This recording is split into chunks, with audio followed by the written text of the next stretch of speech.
Don't let the bad economy stop you from fixing up your home.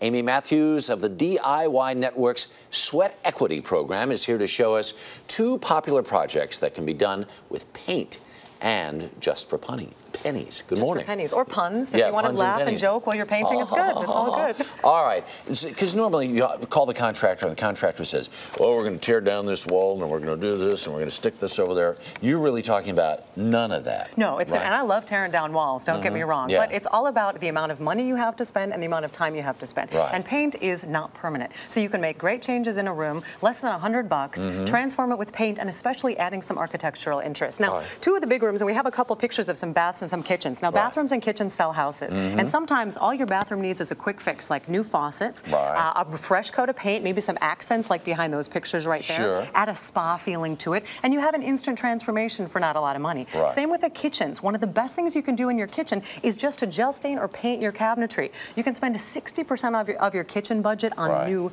cabinets.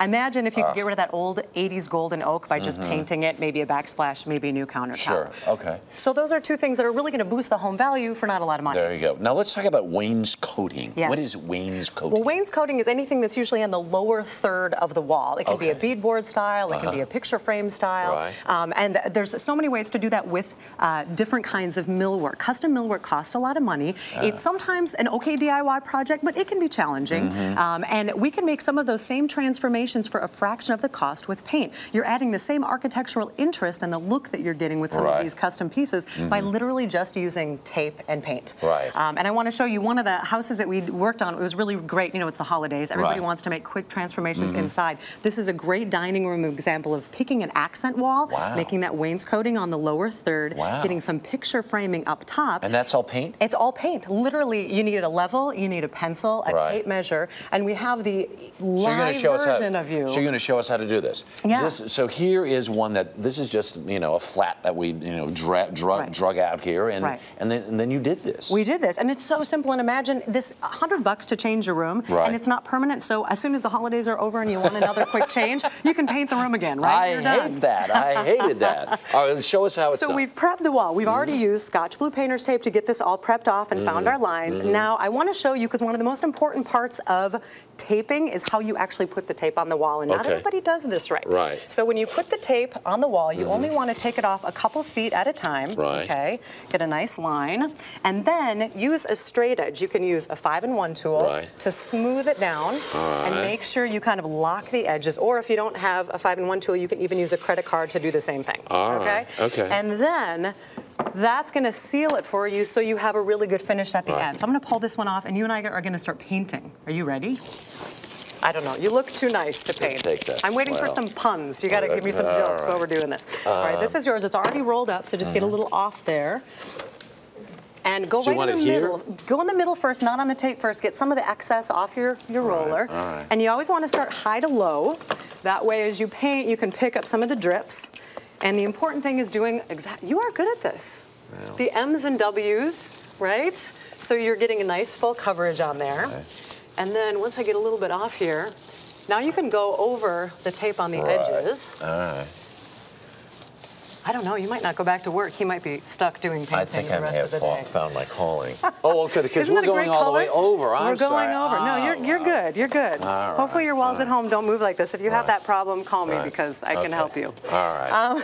So she's a real contractor, ladies and gentlemen. All right. I drive a truck, right? All right, so then, now normally you would wait until the paint is completely all dry and everything else. But because you smoothed this down so well, you're not going to have any issues when you pull it up. Yes, well, the other thing is, and I didn't mention earlier, is that when you do put that tape down, if you have uneven walls, you can actually put a line of base coat along the edge, which seals the edge of the tape.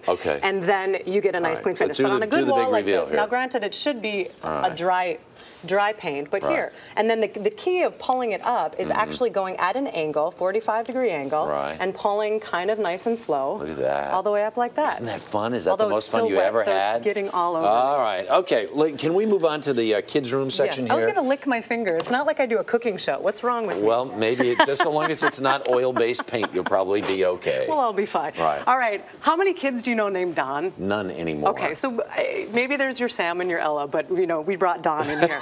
But kids' rooms, you always want to change with the times and with their age. Their desires for something different in the room changes every year. Paint is a great, easy, quick way to do that. We've done a really cool room. I want to show you the picture. A teenager's room, instead of buying a headboard or buying new decor, we painted a headboard on there and then used a monogram to get some fun colors. Really cool. So this is an example of how you can do it with circles. We used paper plates, actually, just put it on there, drew it, put the tape around, and then you take it off and you end up with this nice same kind of deal finish on the end so that you can play with it. And if you want something instantaneous, what's this stuff? Well, don't do that for the holidays, but that's for the kids. Yeah. Oh, like what are these things? Oh, they're just stickies? Yep. If you don't fancy yourself a fine painter, which I think you are, these are reusable.